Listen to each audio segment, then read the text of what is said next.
It's a rare thing indeed to meet you here at the smiling desk. I have a story just for you, a tale that will stretch the very fabric of your understanding. Give me liberty, or give me death. Such a resounding cry, isn't it? A call that echoes across time. But what does it truly mean? We living beings, so full of hope, so full of desire, yearn for something distant, something seemingly unattainable. Freedom. We chase it, believing it is the answer to all our troubles. Yet how often do we find ourselves imprisoned by invisible chains, denied the liberty we so deeply crave?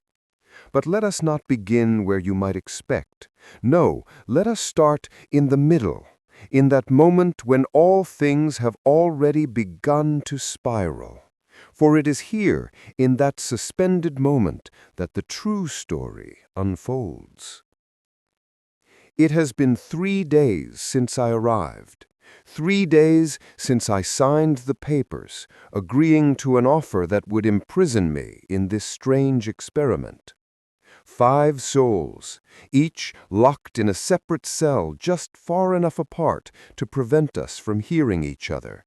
The only contact we have is through notes. Guards pass through every day, silently walking by each one of us, but they never speak. It's disorienting, quiet, sterile, and cold. Today, I received my first letter. Hello, dear contestant. I am Dr. Abner of the Eletheria Foundation. I will be your head psychiatrist for this study and will mediate all notes and/or letters sent. The words felt clinical, detached, too formal for something so personal. Confusion settled in my chest. This whole study, whatever it was, made little sense. But the promise of money, of an end to this, kept me going. The money outweighed the stench of this gray concrete box.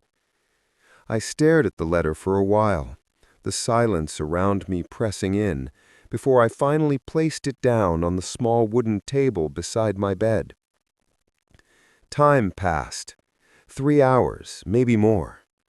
The distant sound of a bell broke the stillness. Another letter. This one was different. The paper was crisp, and it carried the faintest scent of pine, fresh and clean. Salute, friend. How are you this evening? I hope well. Within this letter, you may find a key. Make sure to keep it safe. At the bottom of the letter, it was signed, With love, your dear friend, Charles. I couldn't help but chuckle. Charles. Whoever this was, he certainly had a peculiar way of speaking. But true to his word, I found a small silver key nestled inside the envelope, attached to a string. A necklace, I thought. Without hesitation, I tied it around my neck, the cool metal resting against my chest. I glanced out the small barred window of my cell. Just enough space to glimpse daylight, though it was quickly fading. As the last rays of light flickered away, I heard the bell again, soft, almost imperceptible. The door clicked open, and the guard passed by as he always did. The new letter arrived quietly in my hands. This one was different. The paper was rough, colorful, and smelled faintly of cotton candy. The handwriting was a wild, almost frantic scrawl. Hello, hello, friend. How are you? Smiling, clearly. I sure hope so. But then the letter cut off abruptly. Confused, I flipped it over. On the back, the writing continued in larger, bolder letters. Friend, it is important to smile at all times. You should never stop smiling. I stared at the words, the intensity of them gnawing at something inside me. When I set the letter down, something else caught my eye. Inside the envelope was a small drawing. 2 stick figures, one smiling widely, the other a sad clown. The smiling figure held the sad clown's hand. It was strange. This was not like the other letters. Was this some kind of game? A puzzle? I felt a chill run down my spine. As I pondered the meaning, the last bell rang. I climbed into bed, as I had every night before. But tonight, something was different. I closed my eyes, but the echo of those words, "You should never stop smiling," haunted me as I drifted into sleep. This day, I woke to the bell once more, softly ringing, like always, and a single letter with a slight lime-green hue to it, carrying the faint scent of fruit. Hello there. I'm not sure why we say hello in letters, but still, I'm sure you're lovely to meet. I hope. Will we ever meet? I'm not sure. It's so lonely here. I'm James. As the note ended, I took another moment before folding it and adding it to the growing collection. I sat down for a moment, maybe even to write, but before I could, a new note came in quick succession. This one smelled faintly of pine, and I knew instantly who it was from. Hello again, friend. It's Charles. I haven't heard back.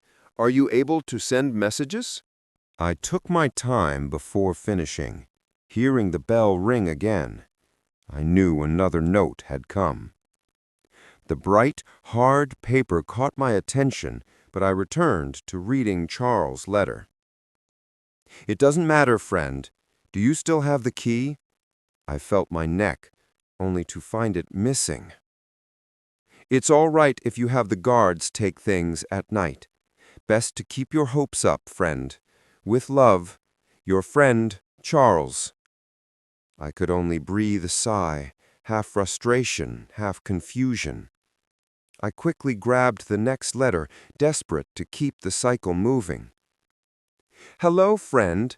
I forgot to give you my name. So silly and funny, right? It wasn't. I'm Perro. The letter cut off once more, but this time, taped to the back, was a small lollipop.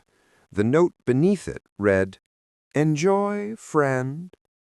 And for the next few hours I paced, looking around the cold, damp concrete block surrounding me. I sat on the bed, if you could even call it that, disgustingly thin and hard. My mind wandered back to the small, cramped apartment I used to live in.